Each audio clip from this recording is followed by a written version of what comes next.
ಇನ್ನು ಧರ್ಮಸ್ಥಳದ ಬುರುಡೆ ಕೇಸ್ ವಿಚಾರಕ್ಕೆ ಸಂಬಂಧಪಟ್ಟಂತೆ ದಿನಕ್ಕೊಂದರಂತೆ ಟ್ವಿಸ್ಟ್ ಸಿಗ್ತಾ ಇದೆ. ದಿನಕ್ಕೊಂದರಂತೆ ಮೇಜರ್ ಡೀಟೇಲ್ಸ್ಗಳು ಸಿಗ್ತಾ ಹೋಗ್ತಾ ಇದಾವೆ.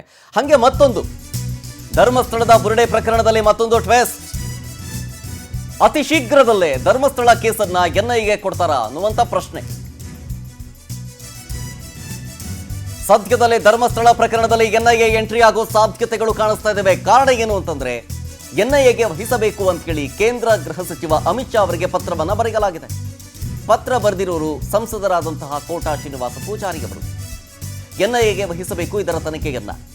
ಧಾರ್ಮಿಕ ಕೇಂದ್ರವನ್ನ ಟಾರ್ಗೆಟ್ ಮಾಡಲಾಗಿದೆ. ಇಲ್ಲಿ ಅನೇಕ ಕಡೆಗಳಿಂದ ನಾನಾ ರೀತಿಯ ಷಡ್ಯಂತ್ರಗಳು ಕೂಡ ಹೆಣೆಯಲಾಗಿದೆ ಹೀಗಂತ ಪತ್ರದಲ್ಲಿ ಉಲ್ಲೇಖ ಮಾಡಿದ್ದಾರೆ. ಇದರ ಬೆನ್ನಲ್ಲೇ ಸ್ವಾಮೀಜಿಗಳಿಂದ ಅಮಿತ್ ಶಾ ಭೇಟಿಗೂ ಕೂಡ ಸಿದ್ಧತೆಯನ್ನ ಮಾಡಿಕೊಳ್ಳಲಾಗ್ತಾ ಇದೆ. ಇದೇ ವಾರ ನೂರಾರು ಸ್ವಾಮೀಜಿಗಳು ಭೇಟಿ ಮಾಡೋ ಸಾಧ್ಯತೆಯೂ ಕೂಡ ಇದೆ. ಭೇಟಿಯಾದ ಬಳಿಕ ಅಧಿಕೃತವಾಗಿ ಈ ಕೇಸನ್ನ ಎನ್ಐಎ ತನಿಖೆಗೆ ನೀಡುವಂತಹ ಸಾಧ್ಯತೆ ಮೇಲ್ನೋಟಕ್ಕೆ ದಟ್ಟವಾಗಿ ಕಾಡ್ತಾ ಇದೆ. ಅದೇ ಆಗ್ರಹ ಬಿಜೆಪಿಯದ್ದು ಫ್ರಮ್ ಡೇ ಒನ್. ಎನ್ಐಎ ತನಿಖೆ ಆಗಬೇಕು, ನ್ಯಾಷನಲ್ ಇನ್ವೆಸ್ಟಿಗೇಷನ್ ಏಜೆನ್ಸಿ ಅವರ ತನಿಖೆ ಆಗಬೇಕು, ಮತ್ತೊಂದು ತನಿಖಾ ಸಂಸ್ಥೆಗೆ ಕೊಡಲೇಬೇಕು. ಯಾಕೆಂದರೆ ಹಲವು ಅನುಮಾನಗಳಿದ್ದಾವೆ. ಬೇರೆ ಬೇರೆ ಸ್ಟೇಟ್ಗಳಿಂದ ಇನ್ವಾಲ್ವ್ಮೆಂಟ್ ಕಾಣಿಸ್ತಾ ಇದೆ, ಜೊತೆಗೆ ಹೊರದೇಶಗಳಿಂದಲೂ ಇನ್ವಾಲ್ವ್ಮೆಂಟ್ ಕಾಣಿಸ್ತಿಗ್ತಾ ಇದೆ. ಮೇಲ್ನೋಟಕ್ಕೆ ಅನುಮಾನ ಇದೆ. ಹಾಗಾಗಿ ಈ ಅನುಮಾನಗಳನ್ನು ಈಗಲೇ ತೆಗೆದು ಹಾಕಿಬಿಡಬೇಕು ತಲೆಯಿಂದ ಅಂತಂದರೆ ಅದಕ್ಕೆ ಸೂಕ್ತವಾದಂತಹ ತನಿಖೆ ಆಗಲೇಬೇಕು. ಈಗ SIT ಮಾಡ್ತಾ ಇದೆ, ಅದಕ್ಕೆ ನಮ್ಮ ವಿರೋಧ ಏನೂ ಇಲ್ಲ.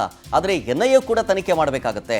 ಅಂತಾರಾಷ್ಟ್ರೀಯ ಮಟ್ಟದಲ್ಲಿ ಏನಾದರೂ ಅದು ಇನ್ವಾಲ್ವ್ಮೆಂಟ್ ಇದ್ದರೆ ಅದು ನ್ಯಾಷನಲ್ ಇನ್ವೆಸ್ಟಿಗೇಷನ್ ಏಜೆನ್ಸಿ ಅವರಿಗೆ ಸುಲಭ ಆಗುತ್ತೆ. ಆದರೆ SIT ಅವರಿಗೆ ಮಾಡೋದಕ್ಕೆ ಕಷ್ಟ ಸಾಧ್ಯ ಆಗಬಹುದು. ಹಾಗಾಗಿ ಎನ್ಐಎಗೆ ವಹಿಸಿಬಿಟ್ರೆ ಇರುವಂತಹ ಅನುಮಾನಗಳು, ಈ ಷಡ್ಯಂತ್ರ ಬಗ್ಗೆ ಇರುವಂತಹ ಅನುಮಾನಗಳು ಎಲ್ಲವೂ ಕೂಡ ದೂರ ಆಗುತ್ತಲ್ಲ.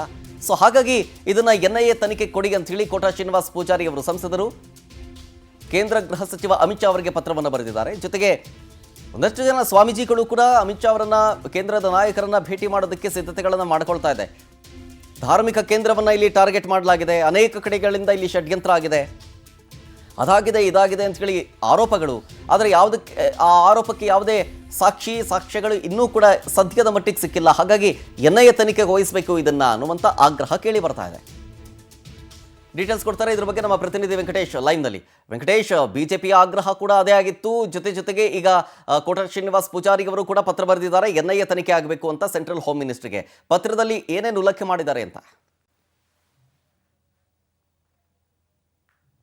ಸರ್, ಧರ್ಮಸ್ಥಳದ ವಿರುದ್ಧ ನಡೀತಿರುವಂತಹ ಷಡ್ಯಂತ್ರದ ವಿರುದ್ಧ ಈಗಾಗಲೇ ರಾಜ್ಯದಲ್ಲಿ ಕೂಡ ಸಾಕಷ್ಟು ಭುಗಿಲೆದ್ದಿದ್ದು, ಈಗಾಗಲೇ ರಾಜಕೀಯ ಪಕ್ಷದ ನಾಯಕರು ಕೂಡ ಧರ್ಮಸ್ಥಳಕ್ಕೆ ಭೇಟಿಯನ್ನು ಕೊಟ್ಟಿದ್ರು. ಸೊ ಆ ಸಂದರ್ಭದಲ್ಲಿ ಕೂಡ ಕೆಲವೊಂದಷ್ಟು ಜನ ಮನವಿಯನ್ನು ಮಾಡ್ಕೊಂಡಿದ್ದಾರೆ. ಏನಂದ್ರೆ ಈ ಒಂದು ಕ್ಷೇತ್ರದ ವಿರುದ್ಧ ಷಡ್ಯಂತ್ರ ನಡೀತಾ ಇದೆ, ಒಂದು ಬುರುಡೆ ಗ್ಯಾಂಗ್ ಏನಿದೆ ಆ ಒಂದು ಗ್ಯಾಂಗ್ ಸೇರಿ ಪಿತೂರಿ ಮಾಡ್ತಾ ಇದೆ ಅಂತ ಹೇಳಿ.